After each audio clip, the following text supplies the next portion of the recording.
মাগরিবের ফরজ নামাজের পরে একটি দোয়ার আমল করুন আর নিজ চোখে ফলাফল দেখে আপনি অবাক হয়ে যাবেন। আপনি কল্পনা করতে পারবেন না। বিশ্বনবী সাল্লাল্লাহু আলাইহি সাল্লাম বলেছেন তাকে 10টি মর্তবা দেয়া হবে, 10টি নেকি দেয়া হবে।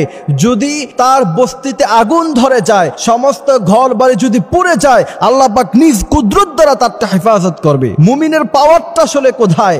এই যে গোটা পৃথিবীতে মুসলমানদেরকে মিসাইল দিয়ে উড়িয়ে দেওয়ার চেষ্টা করা হয়, এত শক্তি দিয়ে মুসলমানদেরকে উড়িয়ে দেওয়ার চেষ্টা করার পরেও মুসলমানরা পৃথিবীর ভূখণ্ডে কি করে টিকে যায়? কারণ তাদের কাছে আছে আমল, তাদের কাছে আছে দোয়া। সুবহানাল্লাহি বিহামদিহি সুবহানাল্লাহিল আযীম। মুসান্নিফে আব্দুর রাজ্জাকের 3192 নম্বর হাদিস শরীফের মধ্যখানে এসেছে, কোন ব্যক্তি যদি মাগরিবের ফরজ নামাজের পরে এই একটি দোয়ার আমল করতে পারে, এবং আরেকজন সাহাবী থেকে আমি আরেকটি আমল কোট করেছি, সেগুলো যদি করতে পারে, তাহলে আল্লাহ পাক নিজে তাকে সমস্ত মুসিবত থেকে হেফাজত করবে। সুবহানাল্লাহি ওয়া বিহামদিহি সুবহানাল্লাহিল আযীম। মাগরিব নামাজের পরে কিভাবে আমলটা করবেন আপনাদেরকে শিখিয়ে দিচ্ছি। প্রথমত মাগরিবের নামাজ আদায় করার পরে আপনি জায়নামাজে বসে থাকবেন এবং নফল নামাজ পড়ার আগে, সুন্নত নামাজ পড়ার আগে, মাগরিবের পরে যে সুন্নত আছে সেই সুন্নত নামাজ পড়ার আগেই আপনি এই দোয়াগুলি পড়ে নেবেন। প্রথমত হচ্ছে আপনাকে পড়তে হবে আল্লাহু লা ইলাহা ইল্লা হুয়াল হাইয়ুল কাইয়্যুম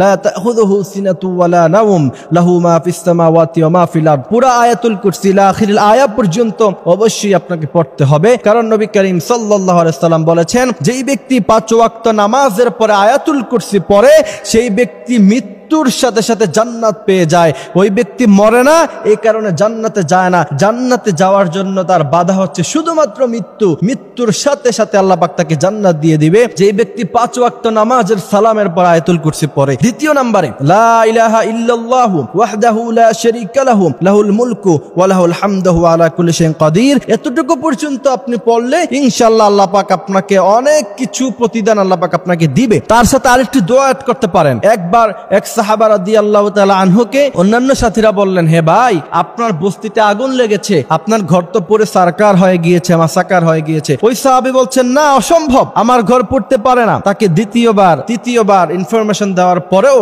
সেই সাহাবা বলছেন যে না, আমার ঘর পুড়ে নাই। পরবর্তীতে খোঁজ নিয়ে দেখা গেল বস্তির সমস্ত ঘর পুড়ে গিয়েছে, কিন্তু ওই সাহাবীর ঘরটা পুরো সারকার হয় নাই। ওই সাহাবাকে প্রশ্ন করা হলো, এতটুকু কনফিডেন্স, এত আত্মবিশ্বাস আপনার নিজের উপরে কিভাবে ছিল যে সবার ঘর পুড়ে গেল, আপনার বস্তিতে আগুন লেগে গেল কিন্তু আপনার ঘরটা পুড়ে নাই? তখন ওই সাহাবী বলছেন যে আমি রাসূল থেকে দোয়া শিখেছি, সেই দোয়া পাঠ করেছি। রাসূল বলেছেন, তোমার সমস্ত জান মালের হেফাজত আল্লাহ পাক নিয়ে নিয়েছেন। সুতরাং আমার জান মালের হেফাজত আল্লাহ নিয়েছেন, আমার ঘর পুড়তে পারে না। সেই দোয়াটি হলো আল্লাহুম্মা আনতা রাব্বি লা ইলাহা ইল্লা আনতা আলাইকা তাওয়াক্কালতু ওয়া আনতা রাব্বুল আরশিল কারীম মা শা আল্লাহু কানা ওয়া মা লাম ইয়াশা লাম ইয়াকুন ওয়া লা হাওলা ওয়া লা কুওয়াতা ইল্লা বিল্লাহিল আলিয়্যিল আযীম। এই দোয়াটা লিখে নেবেন, তারপর মুখস্থ করবেন। ইনশাআল্লাহ আল্লাহ সুবহানাহু ওয়া তাআলা আমাদেরকে সকল বালা মুসিবত থেকে আল্লাহ পাক হেফাজত করবেন। আপনি যদি আমলের সাথে থাকতে পারেন, পৃথিবীর কোনো জিন্নাত আপনাকে ক্ষতি করতে পারবে না, পৃথিবীর কোনো মানুষ আপনাকে ক্ষতি করতে পারবে না, আপনাকে মিসাইল দিয়ে উড়িয়ে দিতে পারবে না,